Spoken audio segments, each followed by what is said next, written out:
في نفس اليوم بنفس العلم. فدي الفرصة اللي بتجمعنا النهاردة في المؤتمر ال19 لجمعية أنيميا البحر المتوسط برئاسة الأستاذة الدكتورة أمال البشلاوي. أنا بس هعمل announcement على تغيير في الجدول النهاردة في السيشن دي. الحقيقة الأستاذ دكتور أحمد تراوة صديقنا العزيز من السعودية being our guest طلب مني تغيير المحاضرة. هو هيحل محلي النهاردة، بس أنا مش هستغنى عن محاضرتي، أنا هقولها بكرة إن شاء الله. يعني حضراتكم مجبرين تبقوا موجودين بكرة إن شاء الله عشان تسمعوا المحاضرة، وده لظروف عائلية سعيدة إن شاء الله نتمنى له بيها كل الخير. To start with, this is the first session in our program, and I'm very delighted to introduce one of the important persons and key persons in prevention and in caring for thalassemia, and this is Dr. Abdella. Excuse me, I can't pronounce the first name, but Dr. Abdella. He is from the WHO, and he will give us the challenges and opportunities in thalassemia prevention and care in WHO Eastern Mediterranean. Please go ahead. Thank you.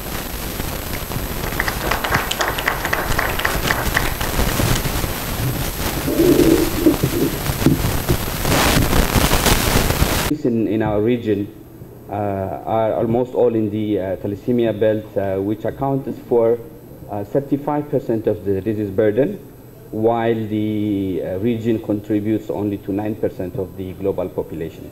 So there is a disproportionate burden in the region. And worldwide transfusion is available only for a very small fraction of those patients who need it. And also not more than 40% of those transfused have adequate access to iron chelation therapy, as well as also issue of affordability of treatment is an issue. And currently hundreds of thousands of people are living with regular transfusion, and at least thousands die every year in their teens and early 20s. The patient's predicament underlines the need for combined treatment and prevention programs. Whenever these combined programs are implemented, we have observed steadily improving quality of life and also falling numbers of children born with thalassemia. And in many countries, this has been actually proved to be a very cost-effective policy direction. We believe that this disease can be controlled by programs that integrate treatment with carrier detection and genetic counseling. And WHO has been recommending and promoting prevention and management services in all its member states. But as you all know, the progress has not been that satisfactory. And we recognize that the prevalence of thalassemia varies between communities, and that insufficient epidemiological data hampers effective and equitable management of patients. We are also deeply concerned that thalassemia and other hemoglobinopathies are not recognized as public health priorities. That resulted in lack of access to proper management of patients, including blood transfusion, and also management of complications. We are also aware that effective programs for thalassemia must be sensitive to cultural practices and appropriate for given social context. And the management, particularly prenatal screening, raises specific ethical, legal, and social issues that need to be appropriately considered.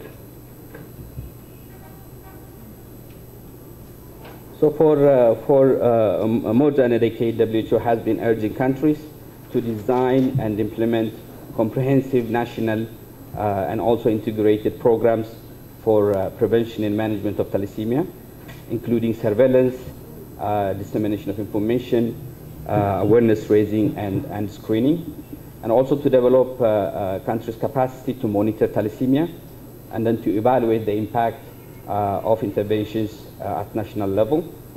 And then another area is intensifying training of health professionals, especially in very high burden countries. It's very important to train health workers that come in contact with patients.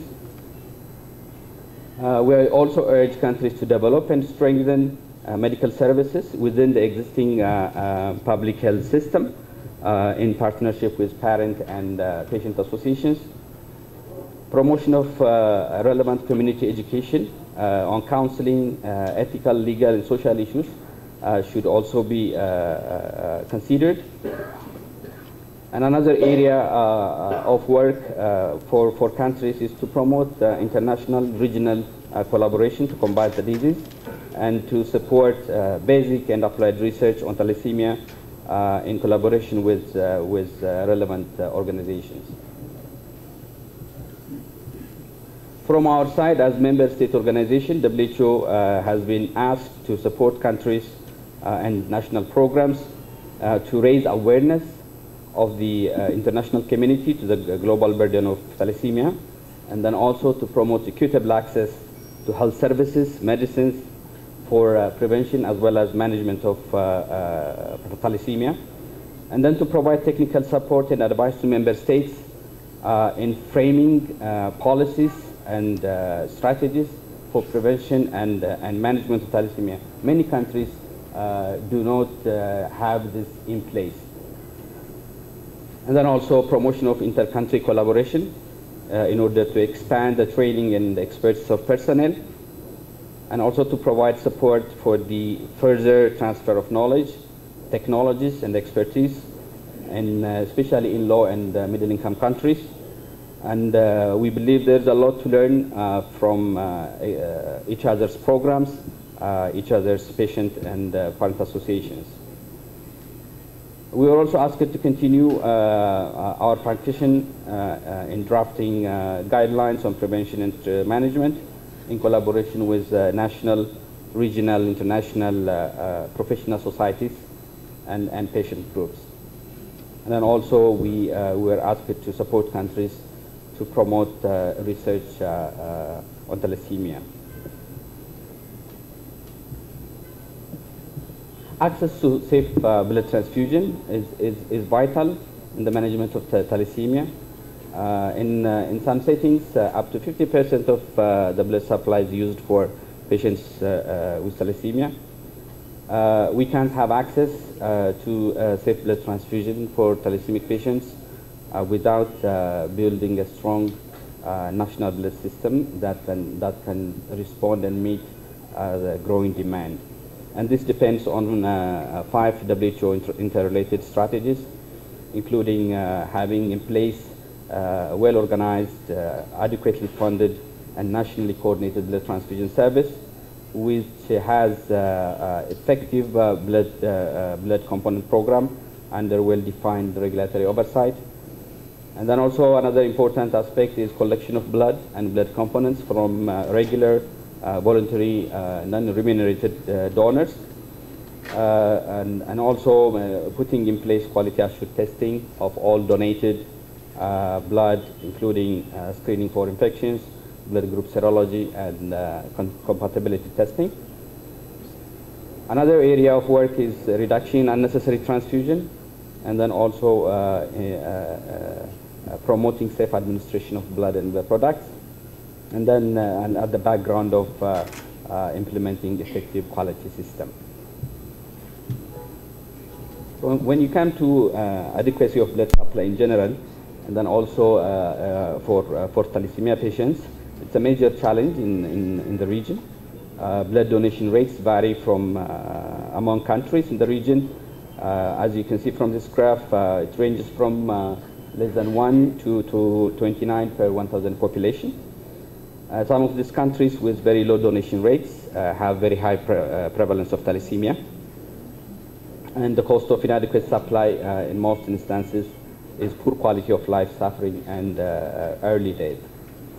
There is a need also to have a very good estimate of the demand for blood, and then also to put in place an effective blood donor management program that can help in meeting this requirement.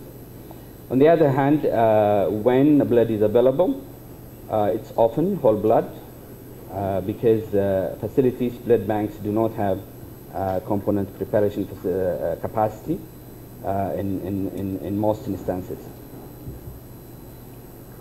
Blood safety is also another concern in our region, especially in multi-transfused patients. About half of the collection in our region is coming from voluntary donors.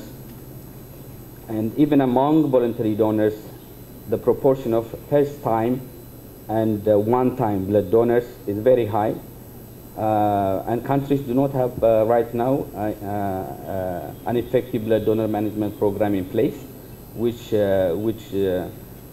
contributes to a very low percentage of voluntary donation. Another challenge is a very high rate of transfusion-transmitted infections among blood donors in several countries in our region. And then also when you go to smaller blood banks, use of substandard screening devices, rapid screening devices that are not properly regulated. This has resulted in many centers in a very high prevalence of infections among thalassemia patients. The other issue related to safety is suboptimal and low quality blood grouping and cross-matching. In country visits that we made in the past few years, we have observed in thalassemia centers where transfusion is conducted without cross-matching, and in most of the centers that are performing blood grouping and cross-matching, they do only ABO and RH, and antibody screening is not common. Consequently, the incidence of aluminization in our region is very high. This has a significant impact in terms of safety and also availability of blood. Other challenges, in addition to what I have mentioned on safety and supply, are many patients in rural areas do not have access to prevention and management services.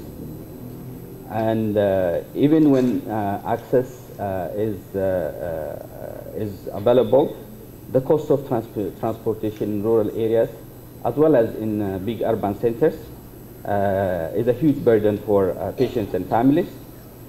And then because we don't have a well-organized blood supply system, which is based on regular voluntary blood donation, we have the health system effectively transferred the responsibility of providing blood from blood banks and health services to the patients and families.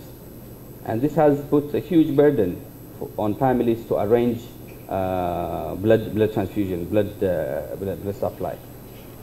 And this is even more challenging for families who have multiple siblings that are affected by thalassemia. And then chronic shortage of blood causes patients and families to move from one blood bank to another, and patients do not wait for timely transfusion. They get transfused whenever and wherever blood is available. And this also makes patient monitoring very difficult and very challenging, as there is no national database or a data sharing system among treatment centers.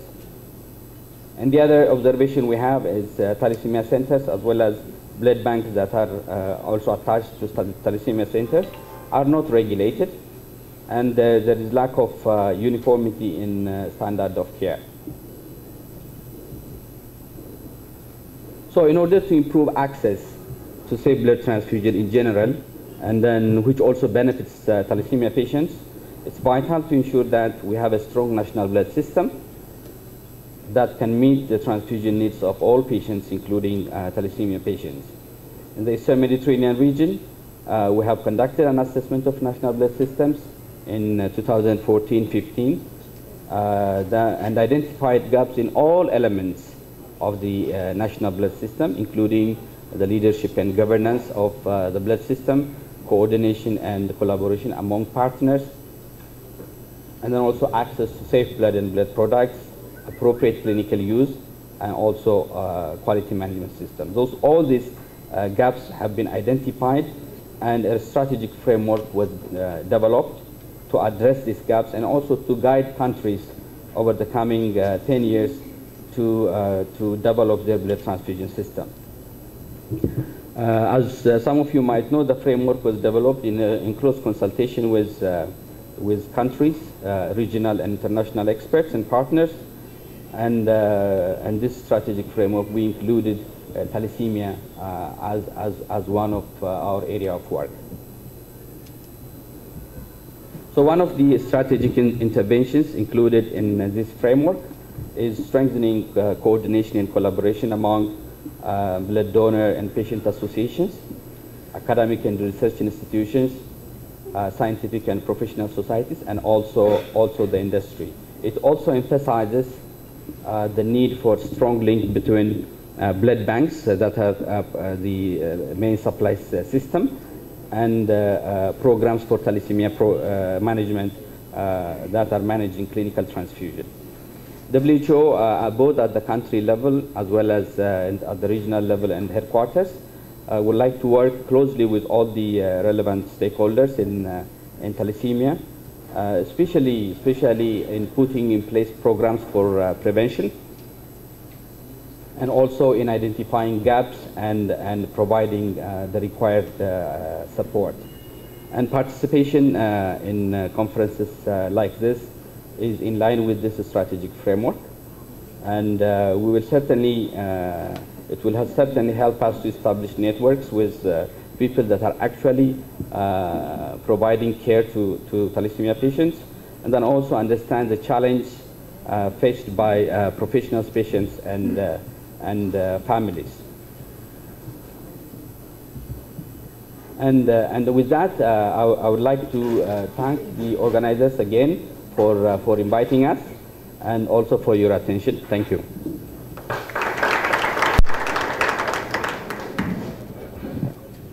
Thank you very much, Professor Abdalla.